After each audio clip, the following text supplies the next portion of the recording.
Franchise will not be eligible to change the name. আপনি franchise নেবেন, আপনি ব্র্যান্ডটা চালাবেন, not you can change the name.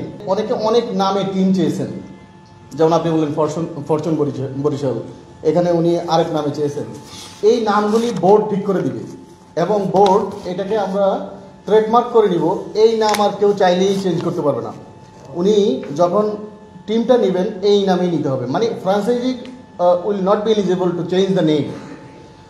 যেমন ধরেন আপনি যে কোনো একটা ইন্টারন্যাশনাল ব্র্যান্ডের কথা বলেন, আপনি ফ্র্যাঞ্চাইজি নেবেন, আপনি ব্র্যান্ডটা চালাবেন, not you can change the name.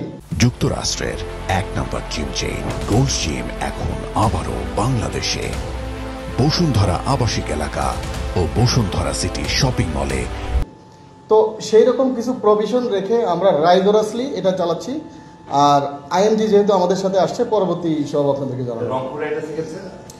এটা আমরা সিদ্ধান্ত, মানে সবগুলি সিদ্ধান্ত নেব এবং with the interaction of the owners, আমরা তাদের সাথে বসে এটা কিন্তু এরকম না যে আমরা will take a one sided decision, will talk and interact with them. এটা উইন উইন ব্র্যান্ড করার জন্য। কারণ হলো কি, যেমন ধরেন একদিন আপনার হলো ঢাকা ক্যাপিটাল, আরেকদিন ঢাকা রাইডার্স, আরেকদিন আরেক রকম, এরকম যদি না হয়। So whoever comes in the board 5 থেকে 10 বছর 20 বছর পরেও যেন এই নামটাই থাকে এবং এটা একটা ব্র্যান্ড ভ্যালু ক্যারি করে।